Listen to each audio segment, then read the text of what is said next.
स्वागत है आपका हमारे शुभम सुंदरम चैनल में। आज के वीडियो में हम आपको बताएंगे कि किम शब्द का रूप किस प्रकार से चलता है। किम शब्द का रूप किस प्रकार से चलता है ये जानने से पहले हम ये ज़रूर जान लेंगे कि किम शब्द का क्या अर्थ है। किम शब्द का अर्थ है क्या या कौन। जब हम हिंदी में क्या या कौन ये शब्द प्रयोग करते हैं तो इसकी जगह अगर हमें संस्कृत में कोई शब्द प्रयोग करना होगा तो हम किम शब्द का प्रयोग करते हैं। तो किम शब्द के अलग अलग रूप चलते हैं। तो एक और मैं आपको बात बता देता हूँ कि जो किम शब्द है यह हलंत शब्द है। जैसे कि मैंने आपको बताया था जिन शब्दों के अंत में हल वर्ण आते हैं उसे हलंत कहते हैं। तो ये किम शब्द हलंत है क्योंकि इसके अंत में हल वर्ण आता है और साथ में यह शब्द पुल्लिंग है। ठीक है, तो आज हम इसके रूप के बारे में चर्चा करेंगे। और दूसरी बात आपने ये भी ध्यान रखनी है कि जो सर्वनाम शब्दों में संबोधन नहीं होता है।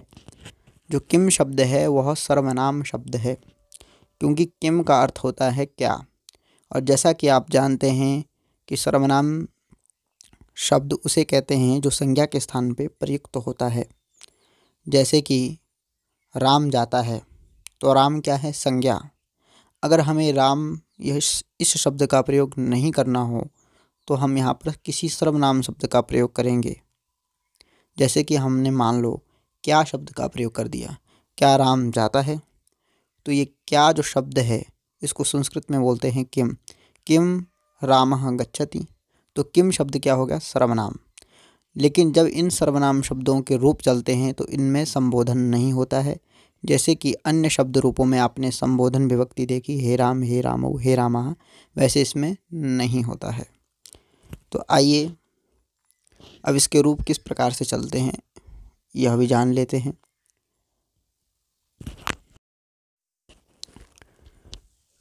ये तो आपको बताया ही था कि 7 विभक्तियाँ होती हैं, प्रथमा, द्वितीया, तृतीया, चतुर्थी, पंचमी, षष्ठी, सप्तमी।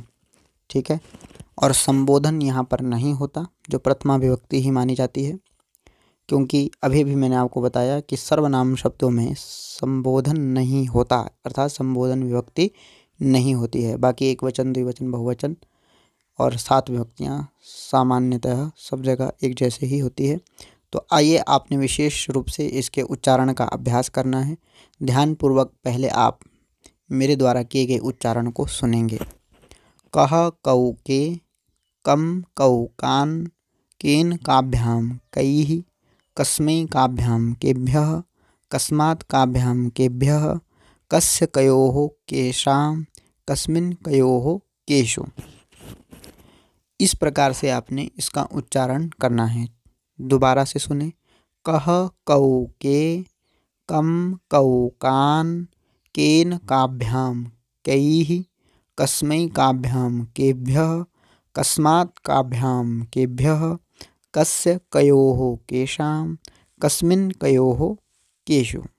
इस प्रकार से आप इस शब्द के उच्चारण का अभ्यास करें। ठीक है, बाकी इसमें संबोधन नहीं होता। संबोधन जैसे कि आपने और शब्द रूप पढ़े, मैंने आपको राम शब्द रूप भी बताया था, रमा शब्द रूप भी बताया था और फल शब्द रूप भी बताया था। तो आपने देखा कि जो अजंत कुछ जो शब्द रूप थे जैसे कि राम, रमा या लता या फल, तो इन शब्द रूपों में संबोधन था। जैसे कि राम शब्द में संबोधन था हे राम, हे रामौ, हे रामाः। लता शब्द में संबोधन था हे लते, हे लते, हे लताः। फल शब्द में संबोधन था हे फलम, हे फले, हे फलानि। लेकिन जो किम शब्द है यह सर्वनाम शब्द है और सर्वनाम शब्दों में संबोधन विभक्ति नहीं होती।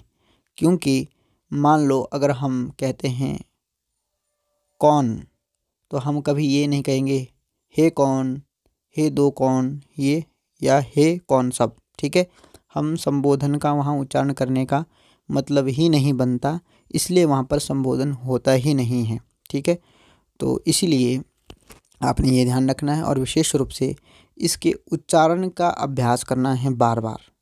ठीक है, उच्चारण का बार बार अभ्यास करें। बाकी वीडियो देखने के लिए धन्यवाद और हमारे चैनल को सब्सक्राइब जरूर करें और बेल आइकन के बटन को दबा लें ताकि नोटिफिकेशन आपको मिलती रहे। एंड वीडियो अच्छी लगी हो तो लाइक ज़रूर करें।